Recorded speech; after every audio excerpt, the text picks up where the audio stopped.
He just watched us through the windows. In 2016, I had just returned to my home state after freshman year, and I'd just gotten an awesome job as a store manager for a local boutique. I loved my job, and even though I had a really young crew 90% of the time, they worked hard. We were located at an indoor mall and we were on the top level. I loved meeting new people, so that was a huge part of why I enjoyed it so much. The night it started, I had my favorite two girls with me, who were 17 and 18. We would call them Aubrey and Maylin.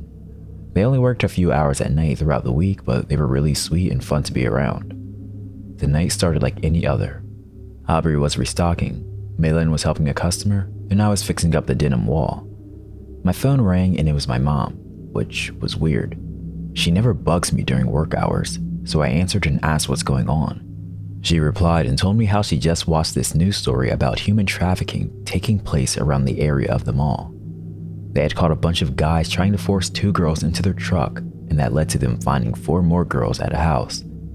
She told me she just felt like she had to tell me right away so I can keep an eye out, but also watch out for my younger girls. I remember telling her thank you and that I'd call her on the way to my car later. 2 hours later, Aubrey walks up to me and starts folding pants silently. She's never silent, so I asked what's up, thinking maybe she didn't feel well. She looked at me and very quietly said, "They won't quit staring. It's creeping me out." I looked in the direction she tipped her head to find a group of young men, likely late 20s. They were just standing outside the shop windows, staring, pointing, and talking to each other. I told her I'd keep my eye on them and thanked her for telling me. To get both girls out of their view, I sent them to clean up in the back rooms. I started doing closing duties when one man came in. He looked around for a minute and came up to the register and asked me why I hadn't greeted him. I said I simply hadn't heard him come in and apologized, then asked how I could help him. He ignored my question and asked where the other 2 girls went. I lied and I said I sent one of them home and the other was doing inventory in the back. I then told him that I'd be happy to help him with whatever he needed. He just stared at me for a minute before simply smiling. Never one to back down, I smiled back and told him if there wasn't anything he needed, I was going to have to ask him to leave as the time was now 9 p.m. and I was closing shop. He didn't move to leave and instead looked down at my name tag. My name is Ren, similar to the bird Wren. After looking at my name tag, he shifted his eyes back to mine, smiled, and said, "Aren't birds usually kept in cages?" Then said he would see me later, winked, and left. I texted the girls to stay in the back and I called mall security. Luckily, I knew the officer they sent and he was a good friend of mine. He came in the back door and I explained everything. I had him walk them out to their cars immediately, one at a time, and he came back to get me. I was finishing paperwork and he was standing next to me when he told me not to look up. I asked why, not once stopping my work. He told me they were passing by the front of the store again. They then waved to the security officer. He told me to just finish up and he'd get me to my car. We were one of the last shops open, so I finished around 10 p.m. and then had the security officer walk me out the back into my car. He told me to get in and lock my doors. I got home safe and immediately called the girls. They were safe. I have never been so creeped out and worried in my life. I'd also never disliked my name until then.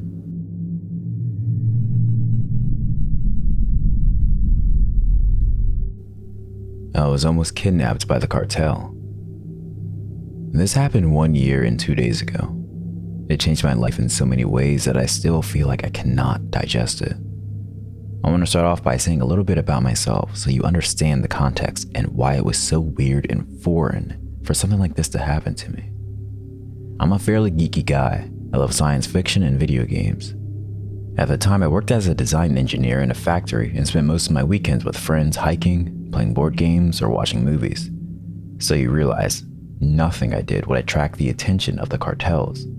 I don't have a lot of money. I just live in a lower middle class type of life here in Mexico. But the real issue was my sister, who has a high-ranking position in the public security area of politics. That is the reason I was targeted. It was an early Tuesday morning. I was on my way to work, which started at 6 a.m. I remember that day, I took my dad's SUV instead of my own sedan because they were away on vacation. I was supposed to pick them up at the airport after work that day. I lived about half an hour away from my work, so I left at around 5:25 a.m. every morning. When I was leaving, I saw a pretty shady looking SUV parked a block away from my house, and honestly, after my sister took her job, I was more aware about things that I saw out of place. I felt a little bit paranoid because weeks before it happened, I felt like someone was following me. So, yeah, I passed this SUV and saw a guy on the driver's seat with a baseball cap. I stopped for a bit, looked him straight in the eye, and he just looked down and covered his face. I honestly didn't think too much of it. My family had been telling me weeks prior that I was just overreacting and no one was following me, so I thought it was just some random guy waiting for someone.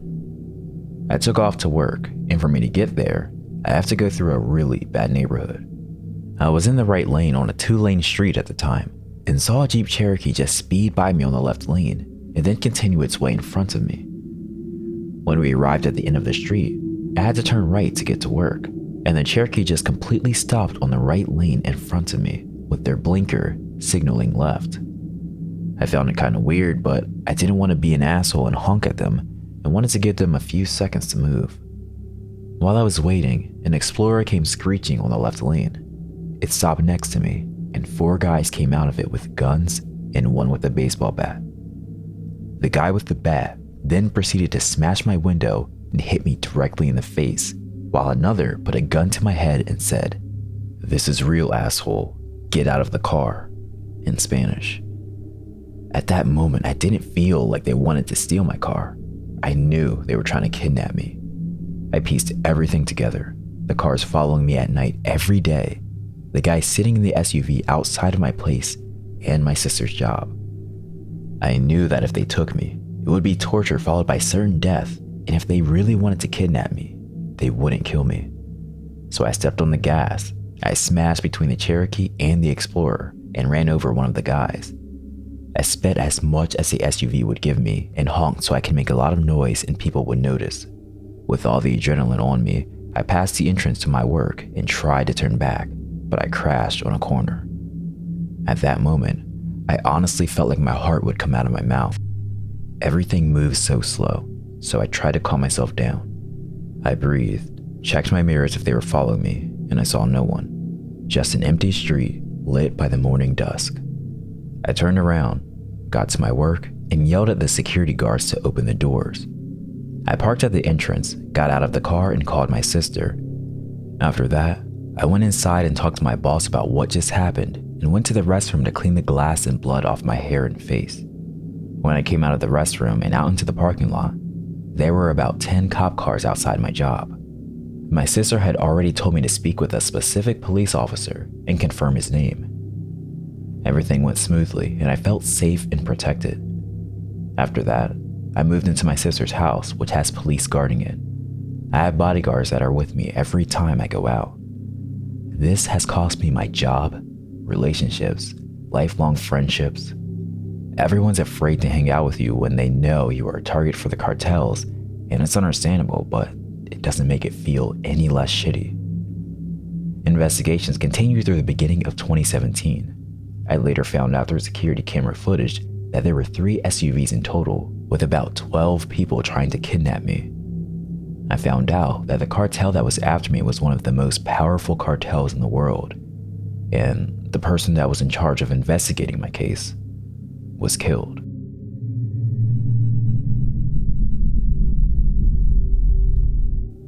Almost abducted in the middle of the night. This happened 7 years ago, but I still remember the fear I felt like it was yesterday. When I was in my early 20s, I worked the night shift at a bakery making donuts. I loved that job. 3 nights of the week I would be with my coworker, and 2 nights I would work alone. It was summertime, and we were having problems with the AC, so the maintenance guy, Andy, came at night when I was on the clock to work on it. The bakery was small and crowded during the day, so it was best for him to come when it was empty. Management always let me know when Andy would be there, so it was never a surprise. At first he was very pleasant, and I had no issue sharing space with him as we worked. One evening though, this changed. My one coworker was a little late. She said she lost track of time in the shower. So Andy piped in saying, "We should all shower together to save time," and starts laughing. It was creepy as hell. I also had stated I lived alone, with his response being, "Good, I'll have you to myself then." After this night, I realized Andy wasn't the kind of guy I thought he was.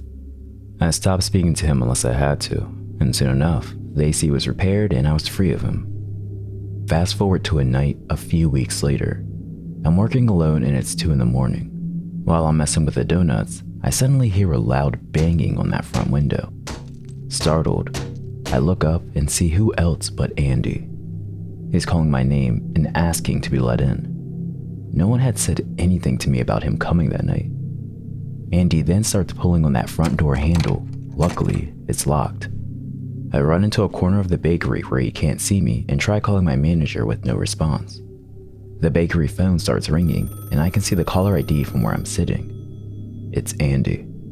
He's being relentless and won't stop banging on the window and trying to pry the door open. My fear rising, I dial 911, explain the situation, and wait. Cops arrive within 10 minutes and search Andy's vehicle. In the back seat, they find duct tape, rope, and a knife. They can't do anything though because he hasn't harmed me. Andy told the police he was there to fix the AC, and that was that. Morning comes and my manager calls me back. They told me that the AC was working fine and they never asked Andy to come.